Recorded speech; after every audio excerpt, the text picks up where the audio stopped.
says, I'm no longer worthy to be called Naomi. Naomi is a word that means whimsical. It means fun. It means joyful. Happy. You would think of joy of a little kid when you hear my name. That doesn't sound like me. I'm going to change my name to Mara. It's a word that means pain-ridden and bitter. That's who I am now.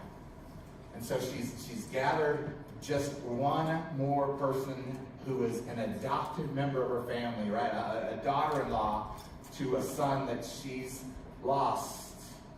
And as she looks at this daughter-in-law, she tries to provide for her. And as she's trying to provide, the daughter-in-law, Ruth, she looks at her mother-in-law, Naomi, and she realizes they need some help. So Naomi had a kinsman of her husband, a man of great wealth, family of Elimelech, whose name was Boaz.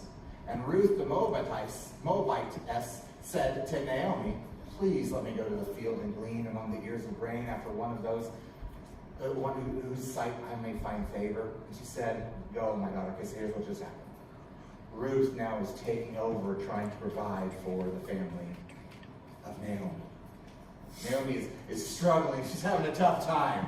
I don't know if you've ever been there, but she's having a tough time. And Ruth finally looks and says, how about this? How about I go? I know that there are beggars in this country that go to all of the fields. And here's how it happens, right? There's a field with oats all over the place, and the reapers will come in and they will tear down and they will reap the benefit of the plantation, of the field, of the oats. They'll take all of this and they'll harvest it and they'll get up. And then after that, the servants will come along, and the servants, they'll come through and they will take all of the extra stuff, anything that was left over by the reapers, anything that the reapers didn't catch. Maybe it's on the side too far. Maybe there's an aisle where the reapers just weren't paying attention. Maybe the oats just haven't grown up well enough. And so their servants are going to come and they're going to take care of that. That's their job, is to take care of those extra oats. They're going to gather all of them up. And then after all of those guys go through, there's always some poor, destitute, homeless people that go through and take the scraps.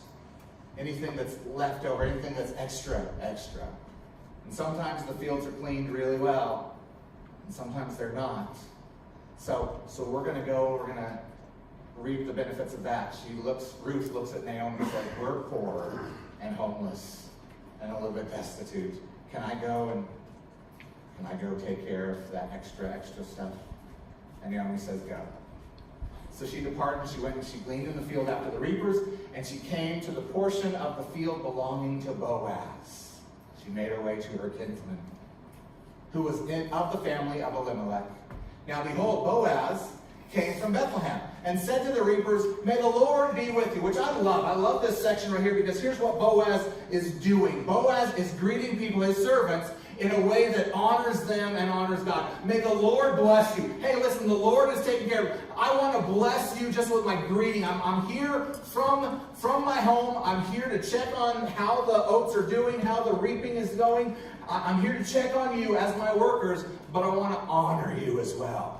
All right, Boaz is proving himself to be a kind person right there. And in fact, that is answered and reciprocated, right? So he will say, may the Lord be with you, and they will say, may the Lord bless you, right back at you, right? This is a beautiful, this looks like Chick-fil-A, I said earlier. It's an organization that's there to make money and oats and what have you, but they're just so kind to each other. They're so friendly, and they're so honoring of God in this whole process, right? So that's what happened in verse 4. Then 5, Boaz said to his servant, hey, who's the girl? Whose young woman is that over there? Which I think is really important for parenting right there. Listen, if you want to be a solid, kind parent, here's something you can do. Pay attention to the stuff that's going on. Boaz looks out at his group, and he realizes there's somebody there who is a poor and desolate woman, right? A homeless girl. And he looks and he says, that girl's new. Who is that? What's her story? And when's the last time you went up to a homeless person and said, hey, what's your story about? When's the last time you went up to your kid and said, hey, tell me what your story is today. I want to be interested in you. That's the kindness of Boaz. I love this guy. Whose young woman is that? And the servant in charge of the reapers replied, well, she's a young Moabite woman who returned with Naomi from the land of Moab. You've probably heard her story. In fact, when she got here, she said to us, please let me glean and gather after the reapers among the sheaves. And so when she said that, we put her in the shed, right? That's where she is. Thus she came and has remained from the morning until now. She's been sitting in the house. It's not actually the house. It's a house for grinding the oats, right? So we put her over there. She's waiting with all of the rest of the crew that's waiting for their chance to go out into the field and catch what the reapers did not catch, right? So she's been sitting in the house for quite a little while. And then Boaz said to Ruth, now listen, here's where we see the providence of God and the kindness of this man Boaz. Boaz said to Ruth, he looks up to her and he says, listen carefully, my daughter, my child, my friend. Do not go and glean in another field. Don't go anywhere else. I want to provide for you. Talk about kindness. Here's Boaz. In fact, don't even go to another field. Don't move on from this one. Don't go to anywhere else. Stay here with my maids. All right, see what just happened? Boaz just promoted Ruth. All right, Ruth was in the third reaping of this field.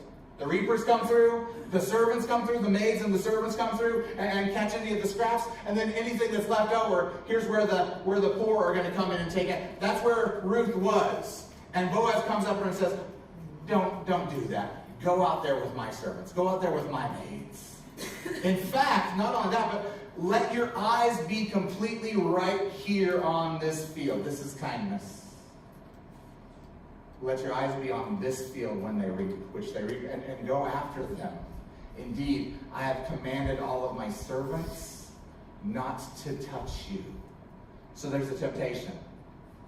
When the poor come up, to say, hey, listen, our reapers are really good. Go somewhere else.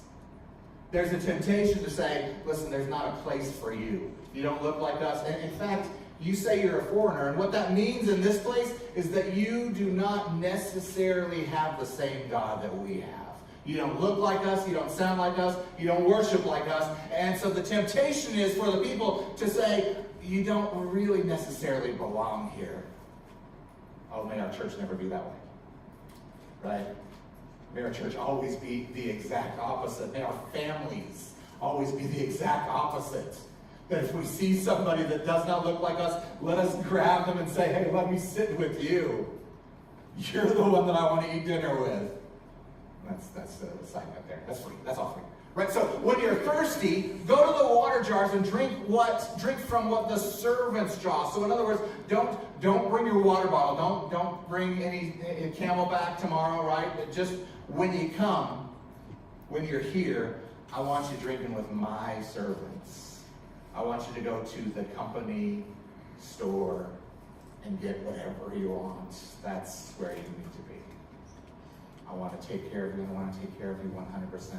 This is Boaz's plan for taking care of this young woman. And he's actually got this plan set out so that all you have to do is insert a person. So in other words, here's what I think happened. I think in the morning, Boaz woke up and said, wow, God, you know what? I really want to be used by you somehow today.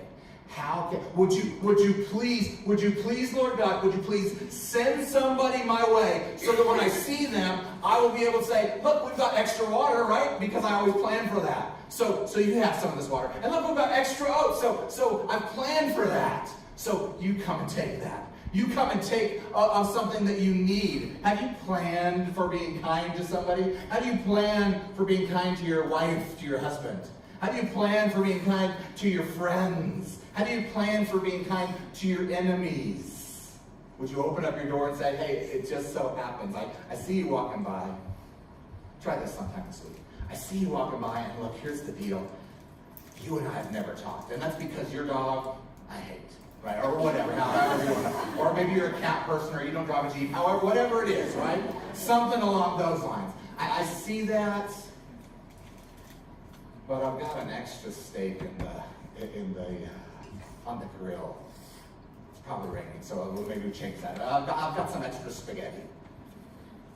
Man, would you want to eat with me today? Plan for being kind.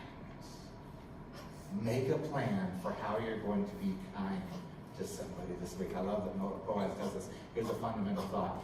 Kindness is a reflection of your heart, not your means. Or I can put that in a different way. We're going to learn more about God and how much He's changed you when you're kind than we learn about what God has given you. God has given you your means. And the richer you get, we all know this because we live in this world, right? The richer you get, that doesn't mean that you're kinder or more kind. In fact, sometimes it means that you're less kind. Kindness is not a reflection of how much God has given you. Kindness is a reflection of what God is doing in your heart. Are you a kind person?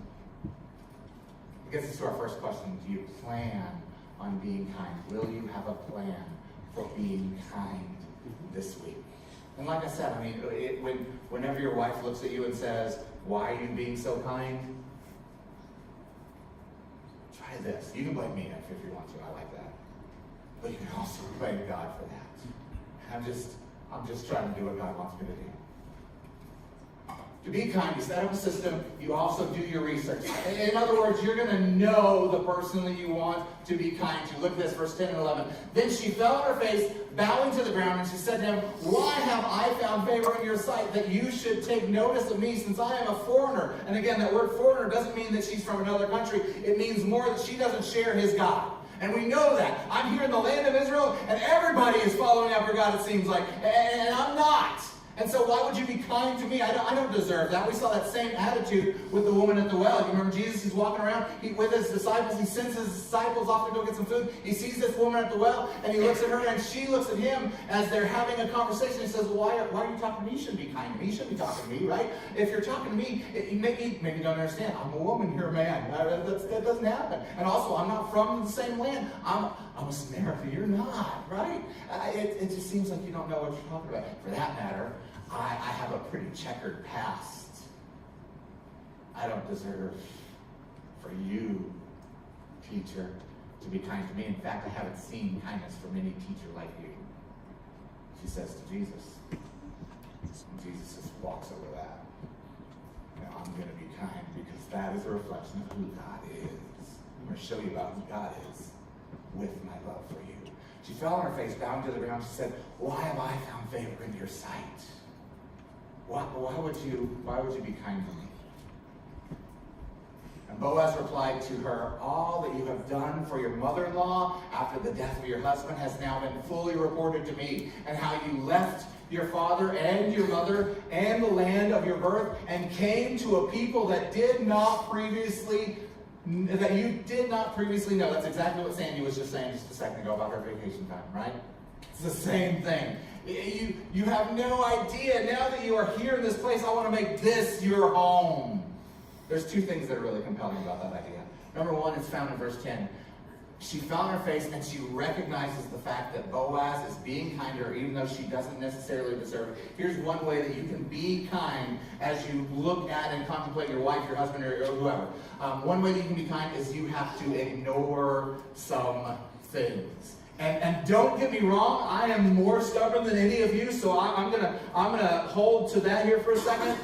I know how hard it is to ignore certain things, right? We call it choosing our battles. We call it just letting some things pass by. And not for my wife. My wife was brilliant and amazing, obviously. But other people's wives, I understand, they're crazy. I know how hard it is to ignore. I've got 3 kids. And 2 of them are perfect? Yes or no? I've only got 1 sitting in here, so 1 of them, right?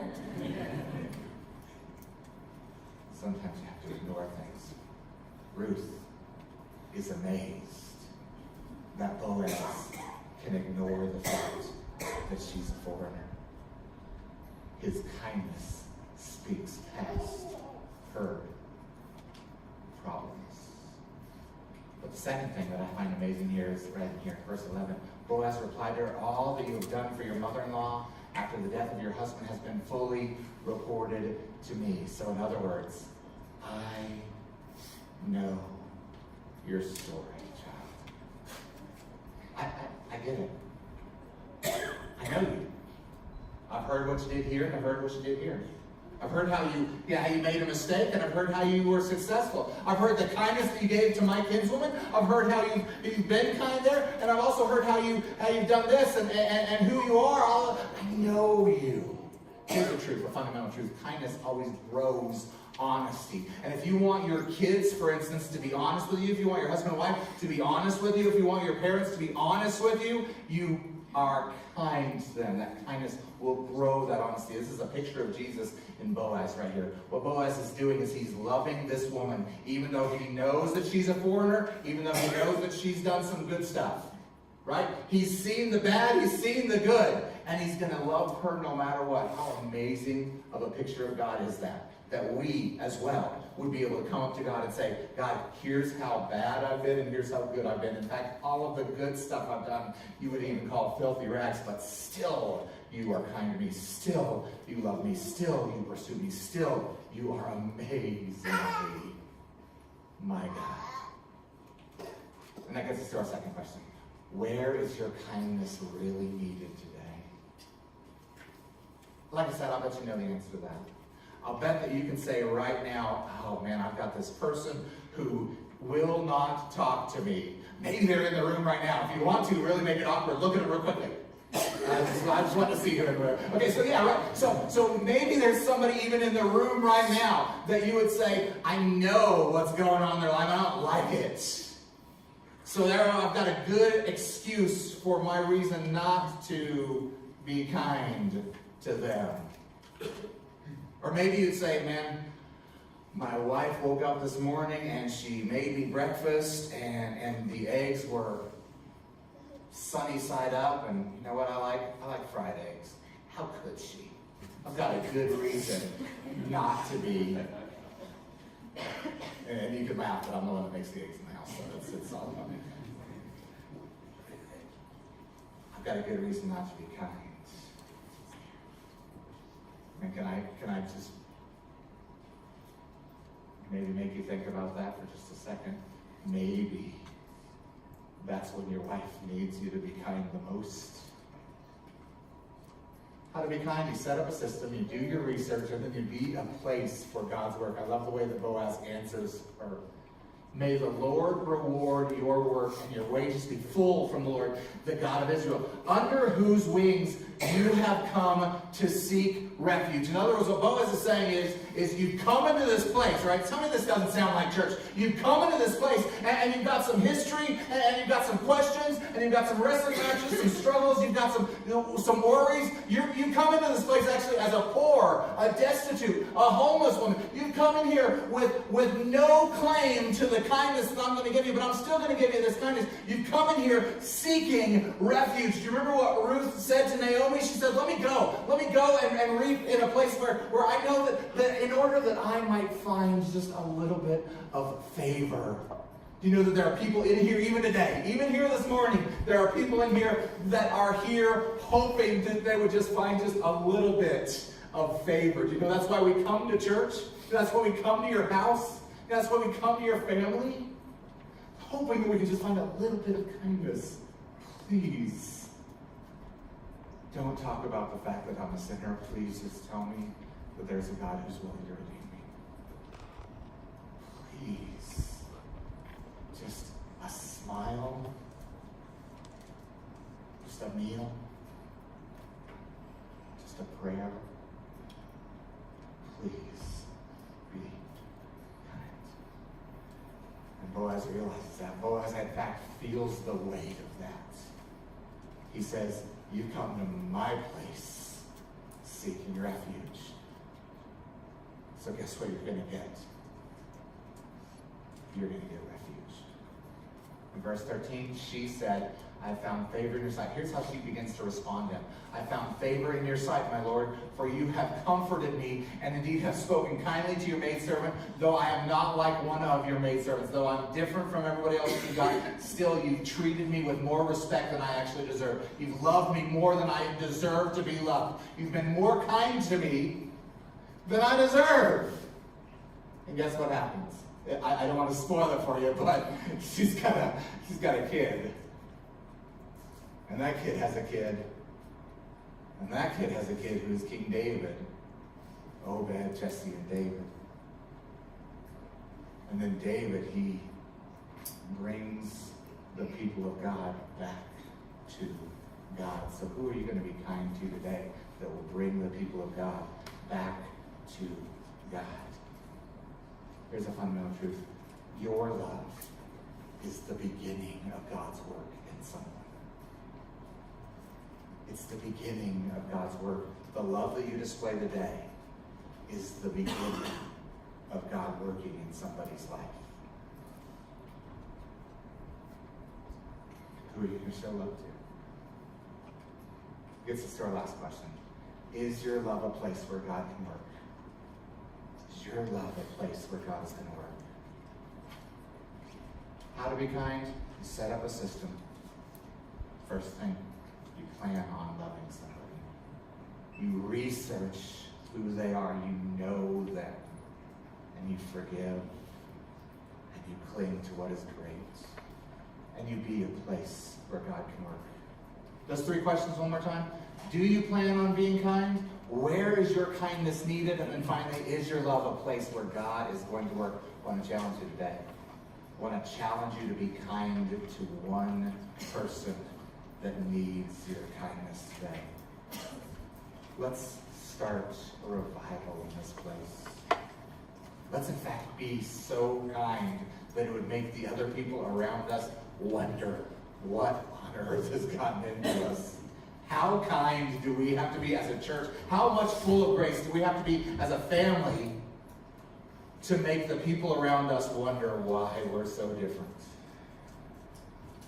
That's your challenge for today. Be kind to one. Let's pray. Oh, Lord God, we thank you so much that you are our mighty God and that you showed kindness when we did not deserve it. We wouldn't even give you any kindness. You poured out your love on us. In fact, when we were unkind, just plain, mean, still, you spoke into our hearts. Father, we're not kind because of our overgenerosity. We're kind because we want to be obedient to you. We're kind because we want to do what you do.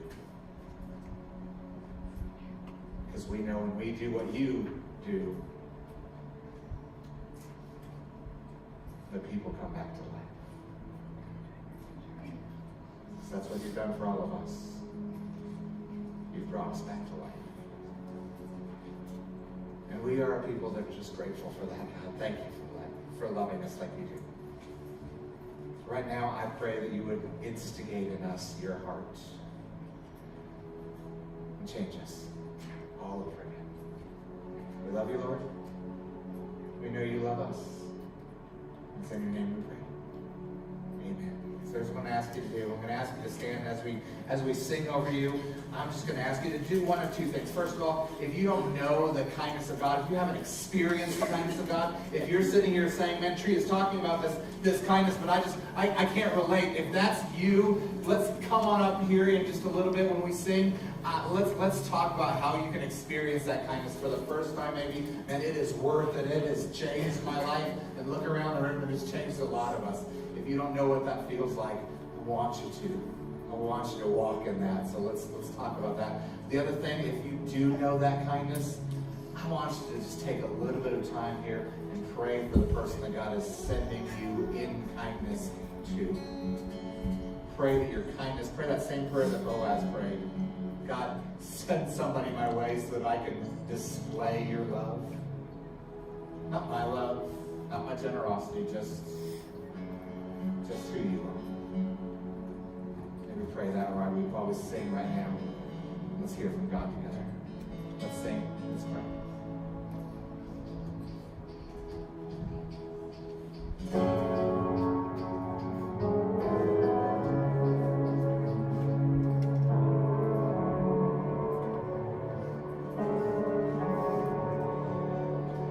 There's a place where mercy reigns, never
There's a place of sin and shame, powerless.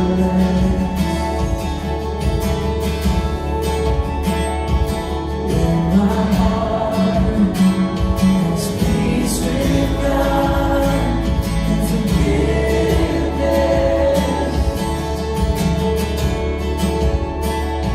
The water I've ever found is like a flood that's flowing down. At the cross, at the cross, I surrender my life. I'm in all of you. I'm in all of you. Where your love ran red and my sin washed white. I owe all to you.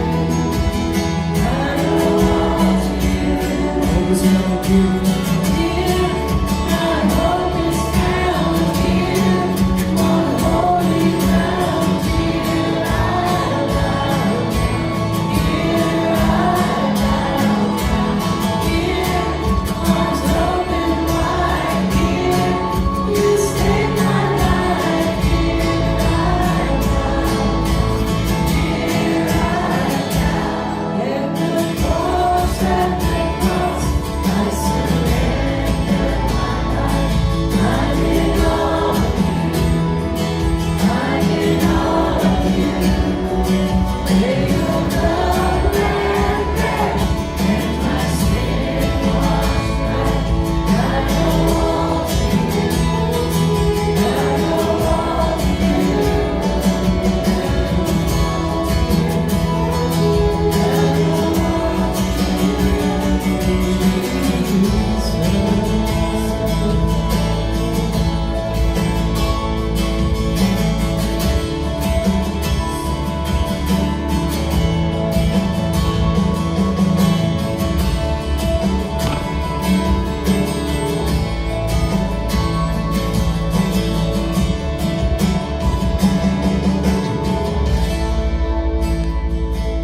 There are so many opportunities for us to be unkind. Let's search for the heart of God and be the kind ones. Let's look different than the rest of the world today. Let's sing as we celebrate Jesus. With his heart open wide, from the depths, from the heights, I'll bring the sacrifice. With these hands lifted high, hear my song, hear my cry.